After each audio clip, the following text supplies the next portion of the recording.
오늘은 이 본 말씀 가지고 신앙의 오류, 양극단을 피하라, 이런 제목으로 하나님 말씀 증가를 하겠습니다.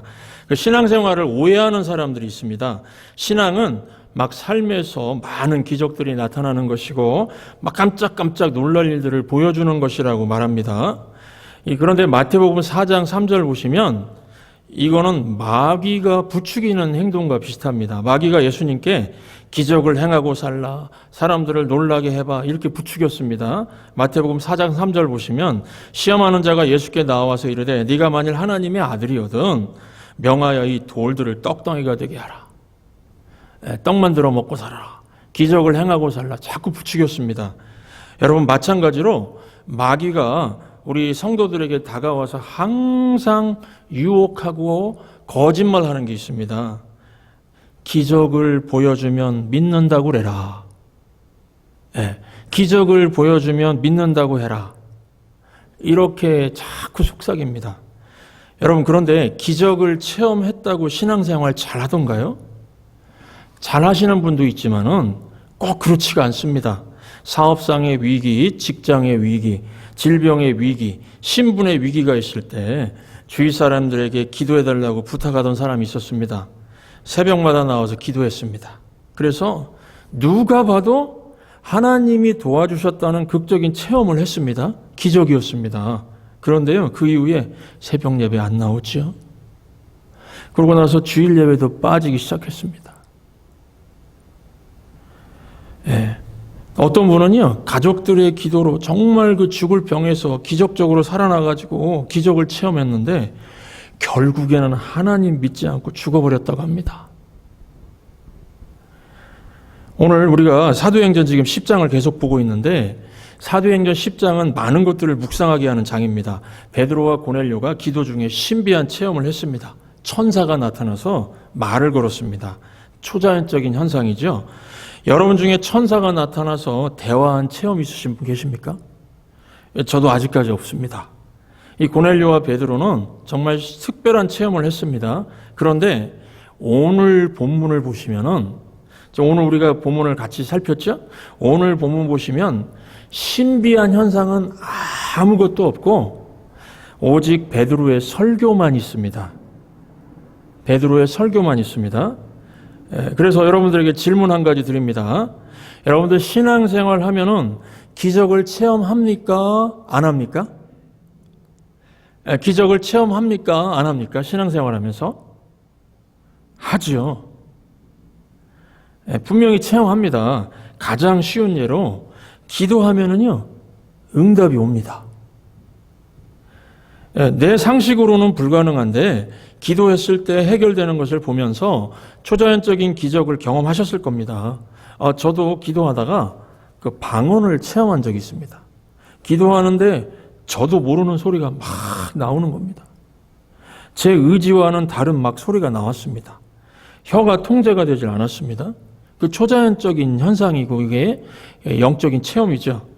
또 제가 대학교 4학년 때 그 대학 캠퍼스 안에서 기독 단체가 연합을 해서 그 사이비 통일교 세력이 대학생들 사이에 파고들어서 아주 심했습니다. 대학생들 정신세계도 다 아주 망가뜨려 놓고요. 그래서 통일교 이 사이비 세력을 추방하는 운동을 벌였는데 그때 제가 어둠의 세력이라는 걸 체험했습니다. 영적인 세력, 어둠의 세력, 악령과 싸우는 그런 경험을 했습니다. 이것도 자연적인 현상이 아니죠.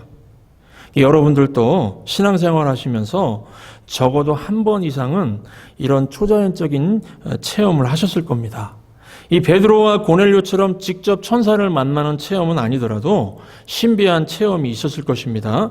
그런데 신비한 체험만 있었나요? 아닙니다. 수없이 예배를 참석하시고, 그렇죠? 또 많은 설교를 들으셨을 겁니다. 그리고요, 설교 듣다가 졸았던 날들도 손으로 헬 수 없을 만큼 많을 겁니다. 그런데 이 존다고 그래서 설교 시간에 하늘에서 불벼락 맞으신 분 계십니까? 하늘에서 갑자기 뭐가 막 전기가 찌르륵 오면서 불벼락 맞으신 분 없으시죠? 아마도 없을 겁니다.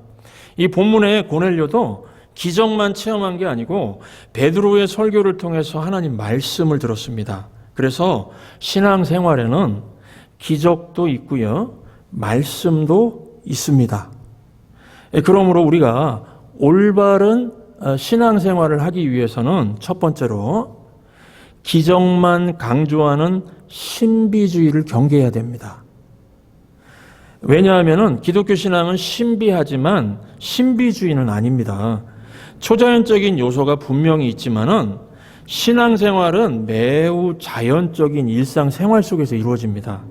신비주의는요, 신앙생활의 모든 것을 그냥 신비한 요소들로만 채우려고 합니다. 그냥 기적. 신비. 여러분, 하나님은 창조 질서, 이 자연의 질서를 무시하지 않으십니다. 천지를 창조하시고 창조 질서를 주셨습니다. 그래서 신약 성경의 복음서를 보시면 여러분들 중에 혹시라도 예수님이 갈릴리 바다 통과하실 때 날아다니셨다 그런 기록 보셨습니까? 예수님이 갈릴리 바다를 날아서 건너셨다 그런 기록 없습니다. 배 타고 건너셨어요.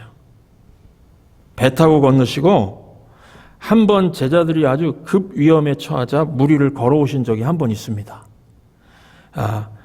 그래서 여러분, 자연 질서를 존중하시는 하나님, 자연적인 현상이나 초자연적인 현상이나 하나님 앞엔 똑같습니다. 하나님에게는요, 기적이 없습니다. 똑같습니다. 만약에요, 오늘 지금 여자 성도님들이 여기 많이 계시는데, 여자 성도님들이 아침에 이제 교회 오려고 화장대 앞에서 이제 화장을 이렇게 하고 있는데, 화장대 거울 속에서 내가 여기 있다 그러고 예수님이 쑥 나타나셨으면 아마 기절하셔가지고 오늘 예배도 못 오셨을 겁니다. 그런데 그런 일은요, 거의 아마도 없습니다. 없을 겁니다. 주님은 자연스럽게 다가오시는 분이십니다. 제가 기도할 때도 막 천개와 번둥치면서 신두엽 목사는 들으라 막 이렇게 하시지 않고 기도를 하는데 마음속에 어떤 생각을 넣어주시는데요, 이게 내 생각인지 하나님 생각인지 구분이 안 갈 정도로 자연스럽게 다가오십니다. 그런데 왜 사람들이 자꾸 신비한 거, 초자연적인 거 이렇게 강조할까요? 사람들 불러 모으려고 합니다. 사람들을 자꾸 불러 모으려고요. 그래서 이 천주교도 보면은 이런 요소가 있습니다. 조각상이 피를 흘린다 그러니까 사람들이 거기 가서 막 절을 합니다. 또 마리아 조각상이 눈물 흘린다 그런 신문 보셨죠? 마리아 조각상이 눈물 흘린다 그러니까 사람들이 거기 가서 막 절을 합니다. 이거는요, 우상숭배, 성상숭배지 올바른 신앙이 아닙니다. 사이비 이단들 특징도 신비주의입니다.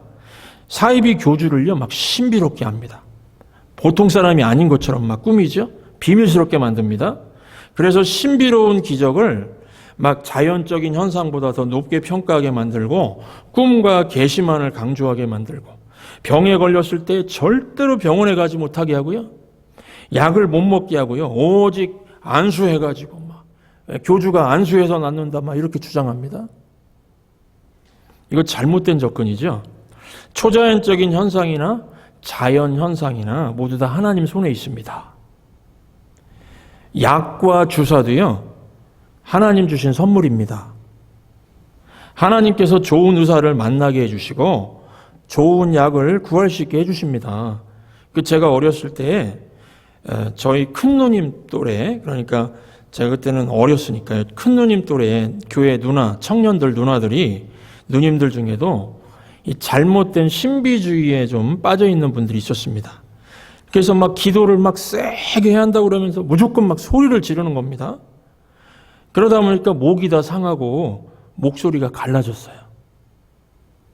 목소리가 갈라지고 또 화장하는 거는 세속적이라고 그래가지고요, 화장도 안 하고요, 머리도 자르지 않고 긴 머리 하고 옷도 화려한 거 입지도 않고 하얀색에다가 검정색 바지나 치마나 이렇게 입고 그 전설의 고향에 나오는 그 귀신 복장 있잖아요. 그런 거 연상되게 그렇게 마치 현실 세계를 좀 떠나서 초월의 세계에 머무르는 것처럼 그래서 그런 이제 누님들 제가 어릴 때 새벽 기도를 종종 가는데 새벽 예배 가다가 그런 분 만나면은 진짜 요단강 건너갈 정도로 놀라서 자빠질 지경이었습니다.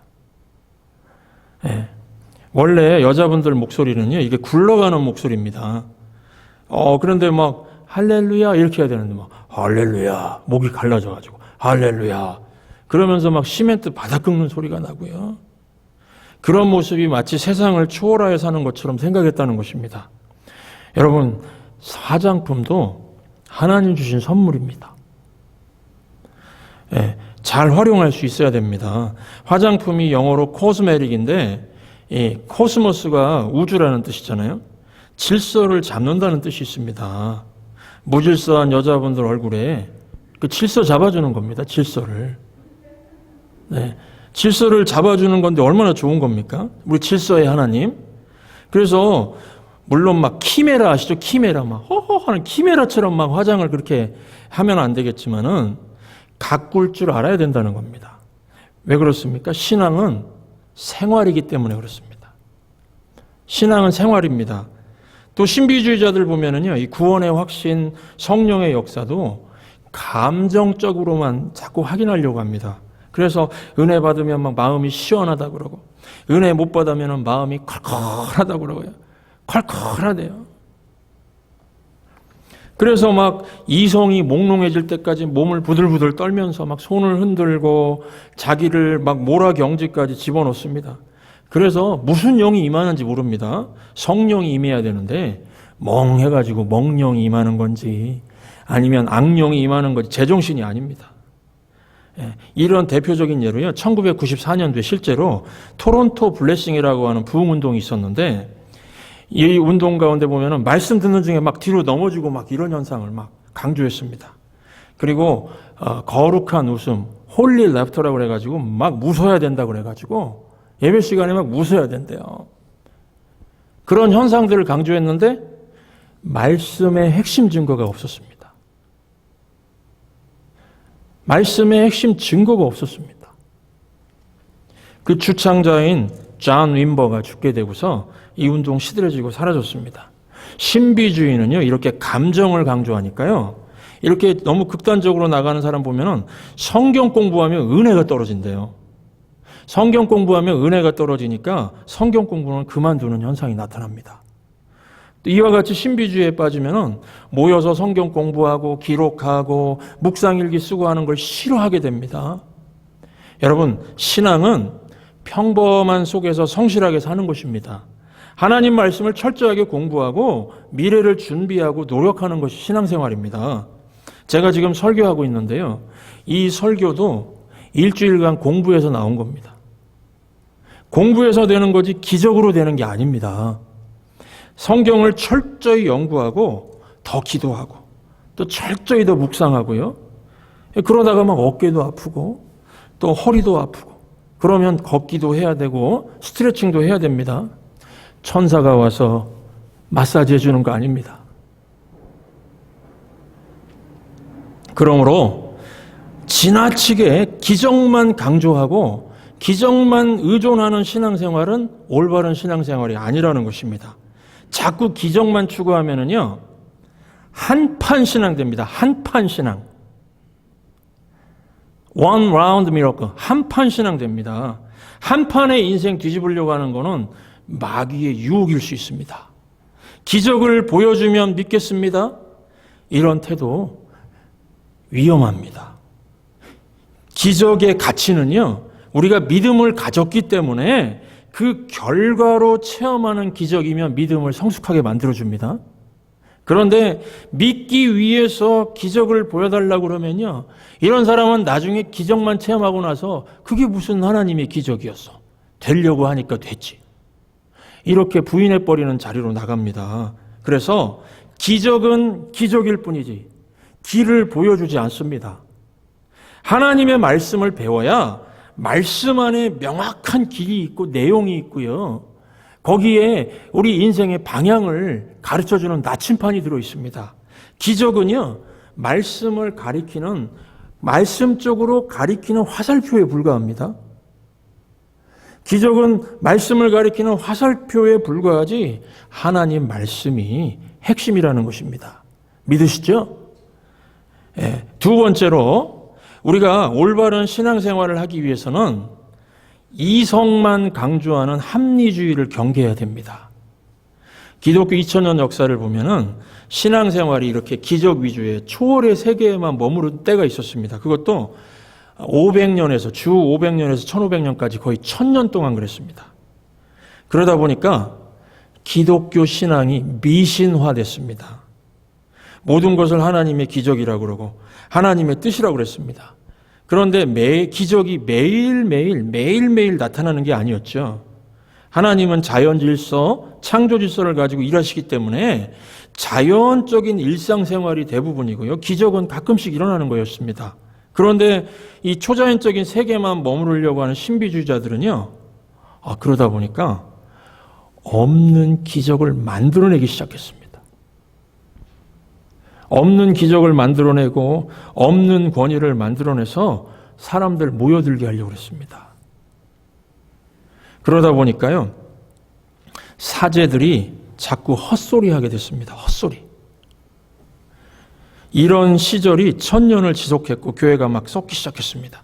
초월이 아니고 기적이 아닌 것까지 억지 주장을 막 하는 겁니다. 그러면서 교회가 미신화되고 썩기 시작하면서 1700년대에 굉장히 중요한, 역사적으로 보면 중요한 분기점인데요. 1700년대에 이성을 강조하는 합리주의, 계몽주의 사상이 나옵니다. 이성과 과학이 손을 잡게 됩니다. 이들의 주장은요, 굉장히 시원한 생수 같았습니다. 예를 들면은 전염병이 돌면은 하나님의 심판이라고 1000년 동안 그랬습니다. 그런데 이성을 가지고 과학적인 접근을 하면서 이거는 하나님의 심판이 아니라 바이러스 때문에 생긴 것이다. 기도에서 낫는 게 아니라 바이러스 백신을 맞으면 낫는다. 이렇게 주장하기 시작합니다. 또 번개가 하늘에서 내려치면은요, 이거 하나님의 심판이 아니고 이성과 과학을 믿는 사람들은 번개는 전기의 힘이다. 기도에서 번개를 멈추는 게 아니고 필의 침을 달면 되는 것이다. 이렇게 주장하기 시작했습니다. 여러분, 근데 제일 문제가 되는 건 심리학이었습니다. 심리학, 사이콜로지. 심리학이 어떤 주장을 하기 시작하냐면은 하나님, 신은 존재하는 것이 아니라 내 마음에서 나오는 것이다. 하나님을 나같이 생각을 하기 시작했습니다. 신은 존재하는 게 아니고 내 마음에서 나오는 것이다. 내 마음이 신이다. 이렇게 주장하기 시작합니다. 이런 주장이 계속되면서 하나님의 말씀인 성경의 권위가 약화되고 하나님 말씀을 막 갈라놓기 시작했습니다. 성경에 나오는 기적 사건은요, 사실이 아니라고 막 잘라내기를 시작했습니다. 여러분 잘 보십시오. 초자연적인 것을 강조하는 신비주의나 이성을 강조하는 합리주의나 무엇이 문제입니까? 극단으로 가는 게 문제입니다. 익스트림, 극단으로 간다는 것입니다.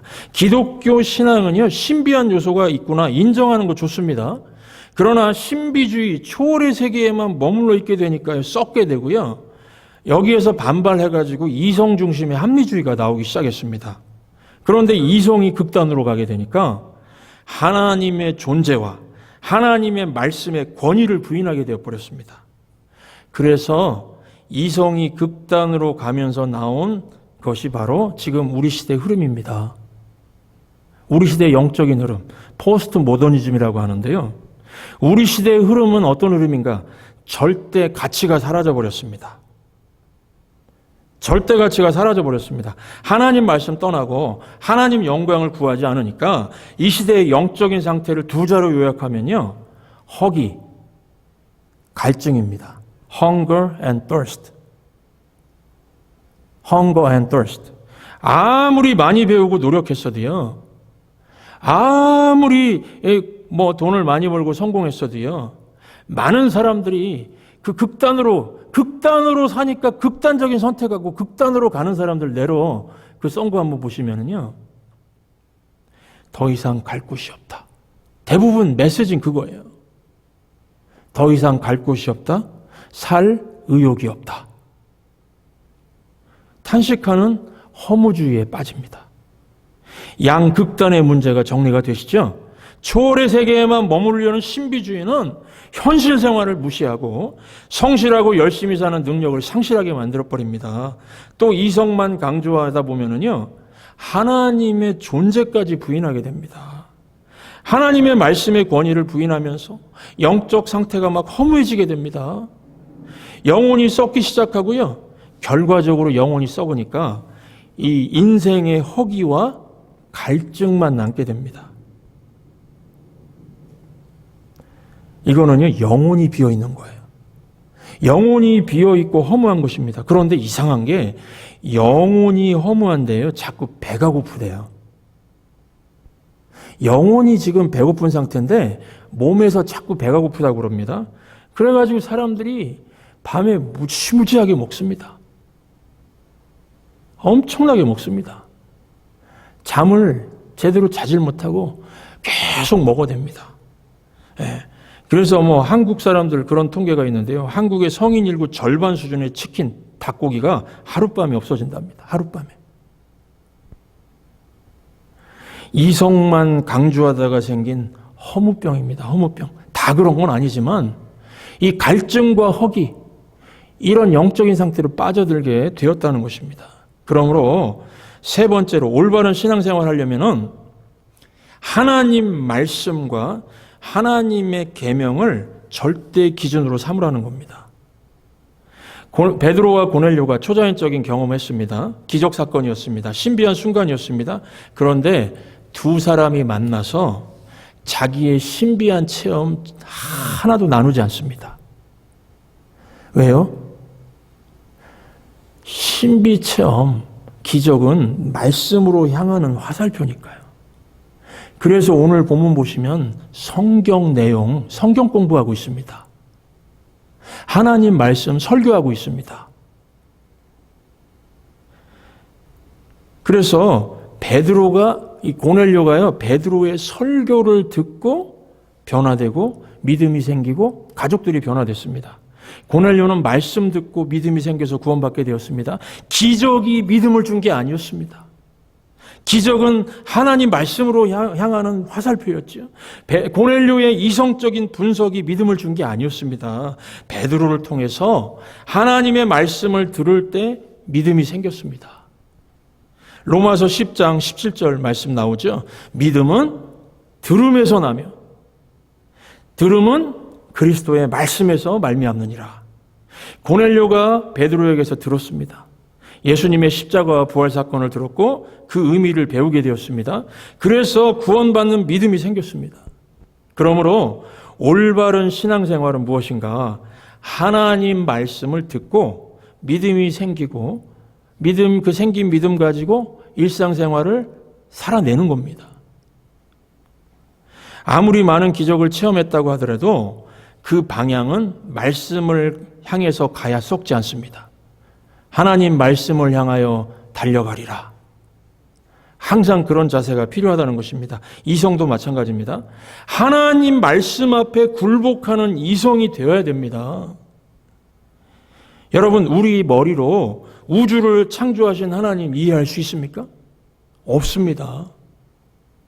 제가 많은 데이터와 책을 다 참고한 건 아니지만요, 대체적으로 정말로 똑똑하고 스마트한 사이언티스트, 과학자들은 크리스천들입니다. 이 우주를 연구하다 보면 겸손하게 되어 있습니다. 내 이성까지 하나님 앞에 굴복하는 이성이 되어야 된다는 것입니다. 우리 이성은 하나님을 다 알 수 없는, 알 수 있는 이성이 아니기 때문에 그렇습니다. 그러므로 어떤 초자연적인 기적이든 어떤 이성적인 판단이든 최종적인 권위는 하나님 말씀 앞으로 가야 한다는 것입니다. 그래서 올바른 신앙생활의 자세는요, 이렇게 고백하면 좋을 것 같습니다. 하나님이 말씀하셨으니까 그대로 지켜야지. 하나님이 말씀하셨으니까 그대로 지켜야지. 하나님의 지혜가 최고지 어디 내 생각이 최고겠는가? 하나님의 지혜가 최고지 어디 내 생각이 최고겠는가? 이렇게 고백하는 것입니다. 본문의 베드로는요, 하나님 말씀이 완전히 지배하는 인생의 모습입니다. 그래서 오늘 34절 35절 보시면 베드로가 입을 열어 말하되 내가 참으로 하나님은 사람의 외모를 보지 아니하시고 각 나라 중 하나님을 경외하며 의를 행하는 사람은 다 받으시는 줄 깨달았도다. 무슨 말씀이죠? 자기 이성의 판단으로 알게 된 것이 아니라 하나님 말씀을 받아들이고 순종하니까 비로소 깨닫게 되었다는 겁니다. 베드로는 완전히 하나님 말씀에 지배당하는 인생이 되었다는 것입니다. 그런데요, 이 복음서를 보면 베드로가 그런 모습이 아닙니다.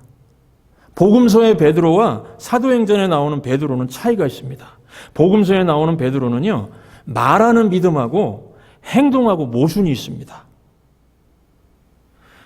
예를 들면 주여 제 목숨을 걸고라도 주님 곁을 지키겠습니다 이런 말 해놓고는 예수님 붙잡히실 때 도망가 버렸습니다. 새벽닭 울기 전에요 3번씩이나 부인했습니다. 믿음과 행동에 모순이 있죠. 자기 입으로 고백하는 믿음과 생활에 모순이 있습니다.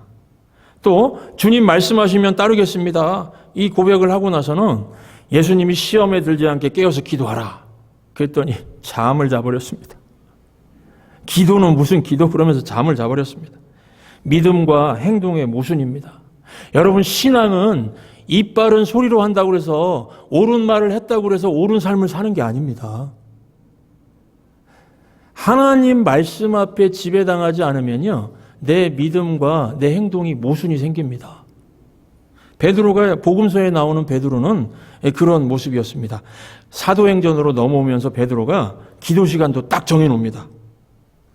또 오늘 본문 보시면 자기의 판단이 아니라 하나님의 일하심을 보는 체험을 하게 되었습니다. 믿음과 행동에 모순이 하나도 없습니다. 어떻게 이런 변화가 생겼을까요? 베드로가 성령 세례를 받고 하나님 말씀에 지배당하는 인생이 되었습니다. 쉬운 말로요. 하나님 말씀하셨으니까 당연히 따라가야지. 하나님 말씀에 붙잡혀서 굴복당하는 인생이 되었습니다. 그러므로 여러분들 우리도 마찬가지입니다. 교회 다니시는 분들 중에도 보면은 이 말씀을 듣긴 듣는데 그 말씀이 자기 삶을 지배하지 않으면요. 그 삶 가운데 모순 속에서 사는 모습이 있습니다. 그러면요. 불신자들도 대번에 평가합니다. 아니 교회 다닌다고 하면서 왜 삶에 그렇게 모순 덩어리입니까? 나하고 다를 게 없네요. 또 교회가 하나님 말씀에 지배당하지 않으면요. 세상이 이 교회의 문제점들을 금방금방 찾아냅니다. 목사가 하나님 말씀에 지배당하지 않으면은 아니 저 사람이 무슨 목사야? 먹사지. 먹사라고 놀립니다. 먹사. 또 성도님들 중에 하나님 말씀에 지배당하지 않으면 뭐라고 하죠? 아니 저 사람이 무슨 집사야? 잡사지. 그렇게 공격당합니다. 장로는 무슨 장로야? 장롱이지. 네. 비난받고 공격당합니다. 왜 이런 비난을 받습니까? 하나님 말씀을 듣긴 듣는데 하나님 말씀 앞에 순종하는 모습이 없다는 겁니다.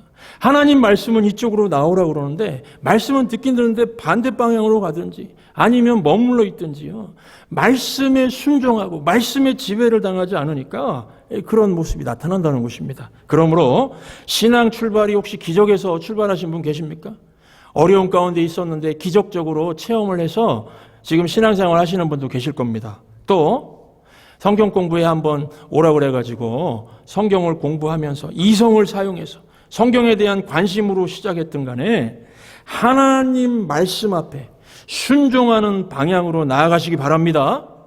하나님의 강력한 말씀 앞에 순종한 이 베드로와 고넬료 같은 성도가 되셔서 여러분 그러면은 삶의 모든 모순들이 해결될 수가 있다는 것입니다.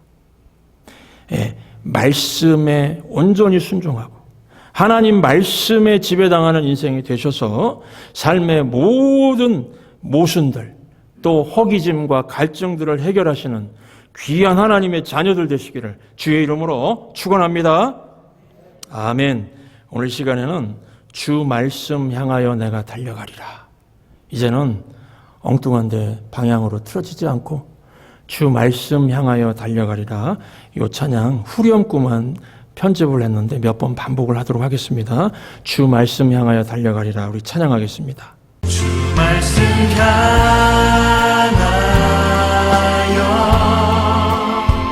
달려가리라.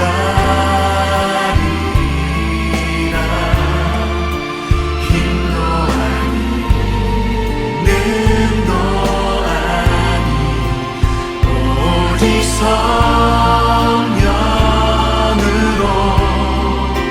주 얼굴 향하여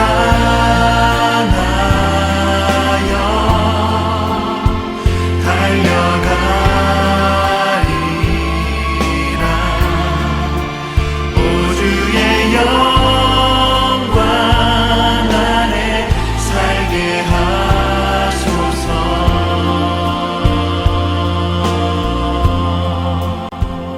주 말씀 향하여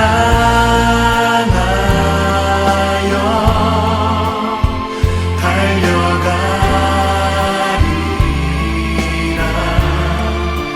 힘도 아니 능도 아니 오직 성령으로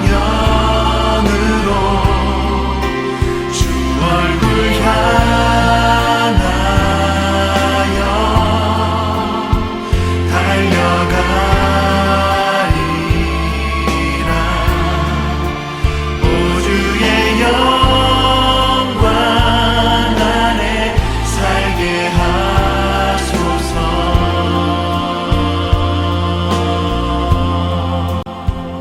주 말씀 향하여